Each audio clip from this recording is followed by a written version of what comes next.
आज का टॉपिक है मेरा रेशियो। रेशियो होता क्या है तो देखो,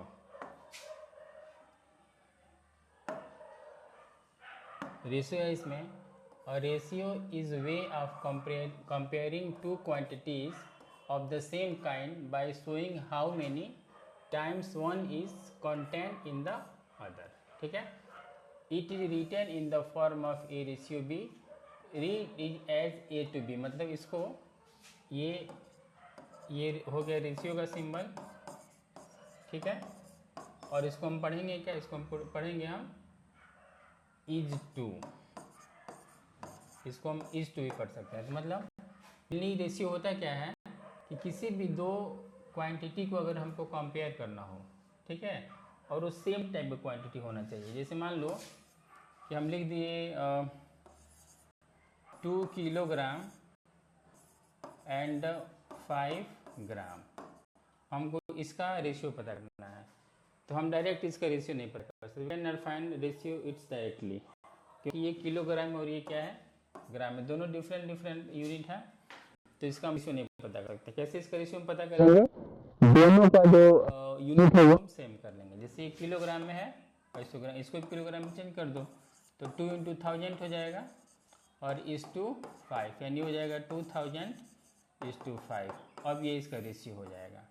समझ में आ रहा है ना, मतलब रेशियो क्या हो जाएगा, अ ratio is way to comparing two quantities of the same kind. मतलब किसी भी दो क्वांटिटी को, कोई भी दो ऑब्जेक्ट है या कोई भी चीज़ है, अगर हमको उसको कंपेयर करना है, ठीक है, तो कंपेयर करने जिस मेथड का यूज करते हैं उसको हम क्या बोलते हैं, उसको हम बोलते हैं रेशियो। मतलब उसमें मेन उसका जैसे कंडीशन ये है कि उसका जो यूनिट है वो सेम होना चाहिए। जैसे मान लो हमको रुपया और पैसा को वो करना है, कंपेयर करना है। मान लो दिया 20 रुपये और पैसा हो गया तुम्हारा 100 पैसे, ठीक है, तो 20 रुपीज़ और 100 पैसे को हमको कंपेयर करना है। ठीक है, तो क्या करेंगे हम, देखो 20 रुपीज़ है और 100 पैसा, इसको कंपेयर नहीं कर सकते हैं, तो कंपेयर करने के लिए क्या करना पड़ेगा हमको, या तो हम 20 रुपीज़ को कन्वर्ट कर दें पैसा में, या फिर हम पैसा को कन्वर्ट कर दें 100 रुपीज़ को पैसे को रुपया में कन्वर्ट कर दें। तो ये हो जाएगा 20 × 100 हो जाएगा, यानी 2000 रेशियो 100, ये हमारा हो जाएगा। ठीक है, तो मान लो क्या हम करते हैं इसमें, कभी भी हम फर्स्ट टर्म जो भी हमारा टर्म रहेगा उसको हम जब सेम यूनिट करेंगे तभी वो कंपेयर होगा। ठीक है, अगर दो अलग अलग यूनिट है तो वो कंपेयर नहीं हो पाएगा। जैसे कुछ और एग्जांपल देखते हैं इसमें,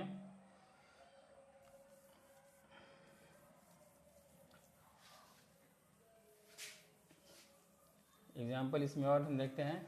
अब जैसे मान लो यहाँ दिया, अब इसमें एक और चीज़ छूट रहा है। देखो जैसे ए और बी, ये दो रेशियो हो रहा है ना, जैसे ए और बी दो यूनिट है, दो कंपेयर किया जा रहा है, ठीक है, तो जो पहले वाला पार्ट होता है उसको हम क्या बोलते हैं, एंटीसेडेंट बोलेंगे। क्या इसको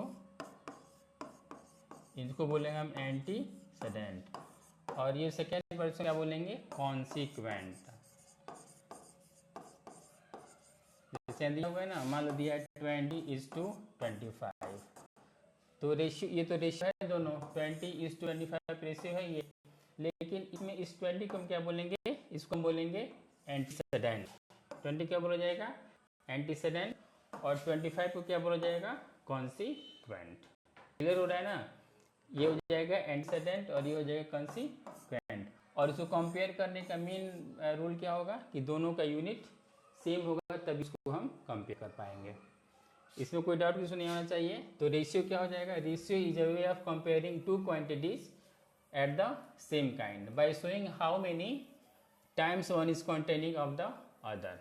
ठीक है, और इसको हम रीड कैसे करेंगे, इसको हम रीड करेंगे A:B, इसको हम रीड करेंगे A:B से इसको रीड किया जाएगा। ठीक है, और जो इसमें दो टर्म है A और B, जैसे मान लो 20 और 25 है, तो इसमें दो टर्म है ना, तो पहला टर्म है हमारा एंटीसेडेंट है और दूसरा टर्म क्या है हमारा, कॉन्सिक्वेंट। ये हमारा फर्स्ट टर्म हो जाएगा और ये जाएगा हमारा सेकेंड टर्म। क्लियर हो गया, इसमें कोई किसी दिक्कत नहीं होनी चाहिए। तो रेशियो का मेन कब हम कंपेयर कर सकते हैं, जब दोनों सेम रहेगा यूनिट उसका, तभी इसको हम कंपेयर कर सकते हैं। अदरवाइज इसको हम कंपेयर नहीं कर सकते। यानी इसको हम कंपेयर करने के लिए क्या करना पड़ेगा, दोनों का यूनिट हमको सेम करना पड़ेगा। ठीक है, जैसे मान लो कोई लेंथ दिया है किसी, मान लो कोई रेक्टेंगल है ये, और रेक्टेंगल का लेंथ 100 है और ब्रीथ है 50 है, तो हमको एल और बी का वो पता करना है, रेशियो पता करना है। एल 100 यूनिट है, 100 मीटर मान लेते हैं इसको, और ब्रीथ है 50 मीटर। ठीक है, तो इसका रेशियो क्या हो जाएगा, अब देखो यहाँ पे मीटर है और मीटर है, तो हम इसको सिंपल तरीके से इसका हम रेशियो तो 100:50 ये हमारा रेशियो हो जाएगा, क्योंकि दोनों सिंबल क्या है, दोनों का जो यूनिट है वो क्या है, मीटर मीटर, दोनों का यूनिट सेम है। जैसे मान लो दिया है 20 मीटर दिया है और दिया है 100 सेंटीमीटर दिया है, तो इसका हम डायरेक्ट यूनिट रेशियो नहीं ले सकते हैं। तो यहाँ मीटर है, यहाँ सेंटीमीटर है, तो क्या करना पड़ेगा, हमको दोनों कन्वर्ट करना पड़ेगा। पहले किसी एक कन्वर्ट करके दूसरे में, या तो हम मीटर को चेंज कर सकते हैं सेंटीमीटर में, या फिर सेंटीमीटर कन्वर्ट कर सकते हैं मीटर में। तो ये कितना हो जाएगा, 1 मीटर इक्वल 100 सेंटीमीटर, तो 20 × 100 सेंटीमीटर ऑलरेडी है ही ये, तो ये हो जाएगा 2000:100, यानी इसको हम कट कर सकते हैं, तो 20:1, 20:1 इसका हो जाएगा। ये क्लियर हुआ ये टॉपिक, किसी को दिक्कत नहीं होना चाहिए। ठीक है, अब देखिए इसमें अगला टॉपिक है, इसका सिंप्लीफिकेशन कैसे करेंगे हम, ratio in there simplified form, मतलब इसको हम इसके सिंपलेस्ट फॉर्म में कैसे कन्वर्ट करेंगे, ये हमको देखना है। देखो इसको हम कन्वर्ट करना है इसके सिंपलेस्ट फॉर्म में, देखते हैं ये टॉपिक।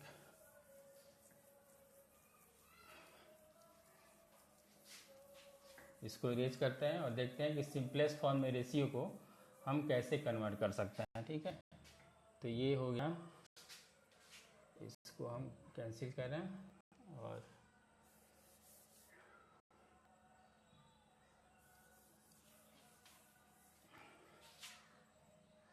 इसको लाएं यहाँ पे, देखो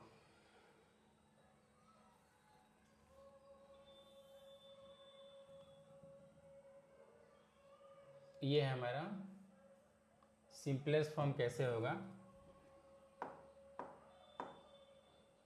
देखो है ratio in their simplest form, तो a ratio is said to be in its simplest form or lowest term when the two numbers have no common factor other than 1, मतलब कोई भी जो रेशियो है वो सिंपलेस्ट फॉर्म में कब होगा, जब उसका फैक्टर क्या होगा, कोई भी कॉमन फैक्टर नहीं होगा कि सिवाय एक के।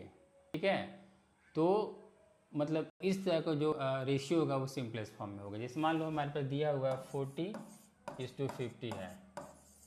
ठीक है, तो हम बताना है कि ये अपने सिंपलेस्ट फॉर्म में है कि नहीं। तो सिंपलेस्ट फॉर्म में कब होगा, पहले क्या करेंगे हम 40 और 50, अब बताना है इसका कॉमन फैक्टर, अगर कॉमन फैक्टर अदर देन 1, मतलब कॉमन फैक्टर इसका 1 होना चाहिए। ठीक है, यानी क्या करो, दोनों का HCF ले लो, अगर HCF 1 आ जाएगा तब ये क्या होगा, अपने सिंपलेस्ट फॉर्म में होगा। अगर HCF 1 के अलावा कुछ भी होगा तो अपने सिंपलेस्ट फॉर्म में नहीं होगा। तो 40-50 है यहाँ पे, तो इसका हम HCF लेते हैं डिवीजन मेथड से, 41 जा 40, 10 4 जा 40, तो इसका HCF कितना आया, 10 आया ना। HCF 10 है, मतलब इसका कॉमन फैक्टर क्या है, एक 10 भी है। ठीक है, तो मतलब ये 40/40:50 अपने सिंपलेस्ट फॉर्म में ये नहीं है। मतलब देखो क्या करना क्या है, जैसे जो भी नंबर है अगर उसका कॉमन फैक्टर केवल 1 आ जाए, या फिर ऐसे कर सकते हैं 40 और 50 का फैक्टर निकाल दो, क्या क्या फैक्टर इसका होगा, 1 होगा, 2 होगा, 4, उसके बाद से 5, 8, 10 और 20 और 40, ये हो गया। ऐसे 50 का क्या क्या हो जाएगा, 1 होगा, 2 होगा, 5 होगा, 10 होगा, 25 होगा और 50। अब बताओ इसमें कॉमन फैक्टर क्या क्या हो रहा है, 1 हो जा रहा है, 2 भी हो जा रहा है, 5 भी हो जा रहा है, 10 भी हो जा रहा है, यानी इसका कॉमन फैक्टर 1 2 5 10 सब आ गया ना, इतना आ जा रहा है। मतलब ये 40-50 अपने सिंपलेस्ट फॉर्म में नहीं है। ठीक है, अगर इसका कॉमन फैक्टर केवल 1 आता, ये केवल आया, तो ये 40-50 अपने सिंपलेस्ट फॉर्म में होता। अगर इसका कॉमन फैक्टर 1, 2, 5, 10 इतना सारा आ गया तो मतलब ये अपने सिंपलेस्ट फॉर्म में ये नहीं है। ठीक है, एक और एग्जांपल देखते हैं। तो कोई भी नंबर, कोई भी यूनिट जो दिया है रेशियो, सिंपलेस्ट फॉर्म में कब होगा, जब उसका एचसीएफ 1 आ जाएगा, यानी उसका कॉमन फैक्टर 1 के अलावा कोई और नहीं होगा, तो वो अपने वो सिंपलेस्ट फॉर्म में रहेगा। ठीक है, जिस मान हम लेते हैं एक नंबर 24 और 25 लेते हैं, हम बताना ये 24 इंटू 25 बताना कि ये सिंपलेस्ट फॉर्म में है कि नहीं। तो पहले इस फैक्टर लो 24 का, क्या फैक्टर हो जाएगा, 1 होगा, 2 से डिविजिबल है, किससे होगा, 3 से होगा, 4 से होगा, 5 6 से होगा, 7 8 से होगा, 9 10 11 12 से होगा, 12 के बाद इससे होगा 24 से होगा। 25 का फैक्टर क्या क्या होगा, 1 होगा, 5 होगा और 25 होगा। अब इसका कॉमन फैक्टर बताओ क्या क्या हो रहा है, 1, दोनों में 1 है ना, और कोई हो रहा है क्या, दोनों में नहीं हो रहा है, केवल इसका 1 कॉमन फैक्टर। मतलब क्या हुआ कि 24/25 ये अपने सिंपलेस्ट फॉर्म में, ये अपने सिंपलेस्ट फॉर्म में होगा। समझ में है ना, मतलब किसी भी फैक्टर का कोई भी अगर रेशियो है दिया है और हमको उसको निकालना है सिंपलेस्ट फॉर्म में वो है कि नहीं, तो हम क्या करेंगे, केवल उसको हमको उसका एचसीएफ ले लेना है, या फिर इस तरह से भी पता कर सकते हैं, अगर उसका कॉमन फैक्टर केवल 1 आ जाएगा, केवल 1 आएगा तो अपने सिंपलेस्ट फॉर्म होगा। अगर 1 के अलावा कोई और कॉमन फैक्टर आ जाएगा तो अपने सिंपलेस्ट फॉर्म में वो नहीं होगा। क्लियर हो रहा है ना। एक और एग्जांपल लेते हैं, मतलब हम ले लिए इसको एज करें, एक और एग्जांपल लेते हैं।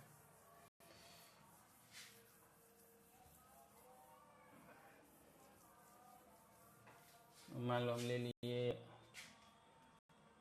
48 और 26 ले लिए। बताना है कि 48:26 ये कॉमन फैक्टर, ये जैसे ये सिंपलेस्ट फॉर्म अब में रेशियो है कि नहीं। तो 48 का फैक्टर क्या हो जाएगा, 1 होगा, 2 होगा, 3 4 5 6 7 8 9 10 11 12, उसके बाद से 16 24 48 ये हो गया।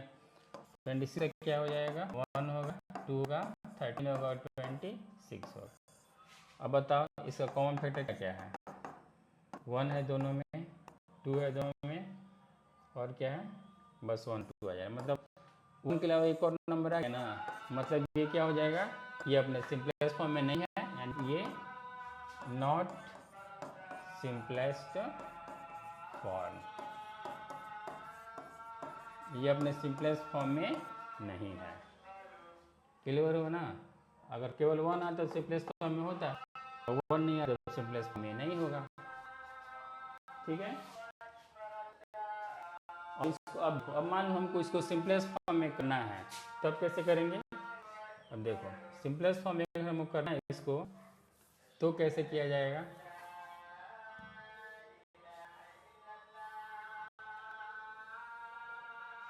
अगर हमको इसको करना है सिंपलेस्ट फॉर्म में,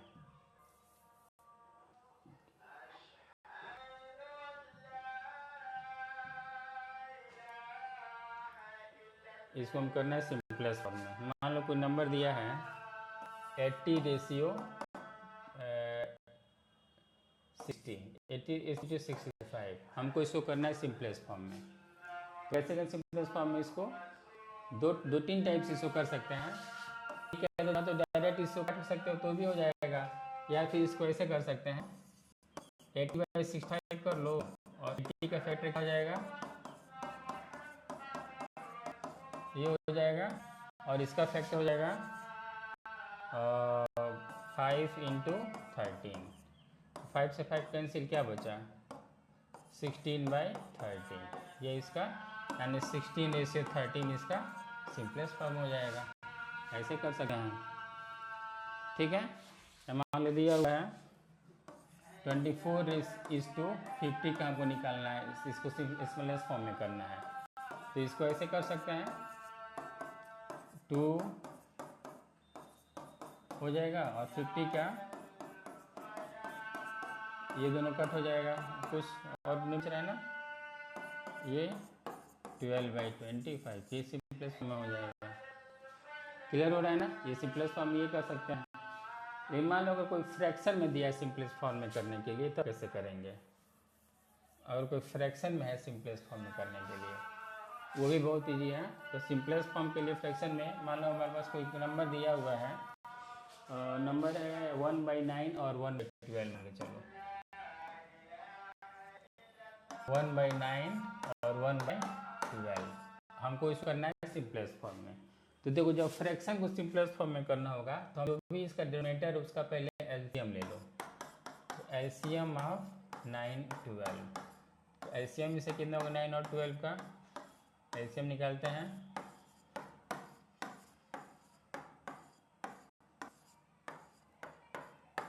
कितना आ रहा है इसका, 2 2 जा 4 3 जा 12 3 जा 36 इसका एलसीएम आ रहा है। ठीक है, अब देखो इसका एलसीएम 36 आ गया ना, एलसीएम इसका आ गया 36।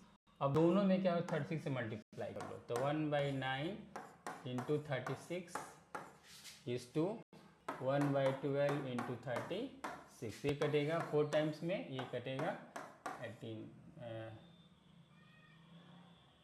तो 4:18, ये 12 है ना तो ये 3 हो जाएगा, तो 4:3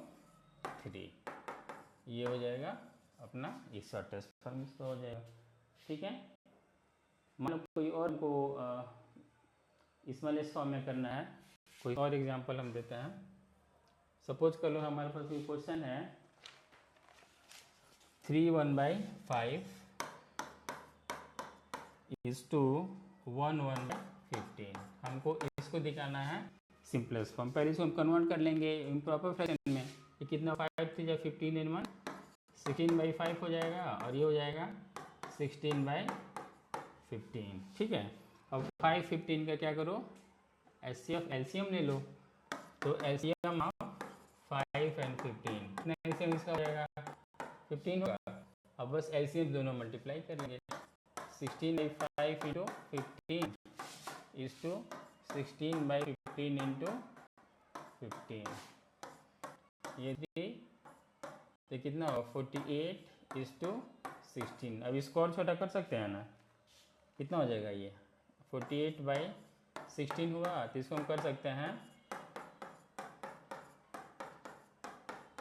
ठीक है, और ये हो जाएगा 2 इंटू 2 इंटू 2, डायरेक्ट भी कर सकते हैं चाहो तो इसको इससे कट करके, और नहीं करना है तो जो पूरा प्रोसेस से भी कर सकते हैं। तो ये कितना हो जाएगा, ये हो जाएगा 3:1 यानी 3:1, ये हो जाएगा। ठीक है, इसको देखो कोई प्रॉब्लम अगर हो रहा है तो कमेंट में करो, उसको हम फिर से एक और रिवीजन कर लेंगे इसमें। ओके।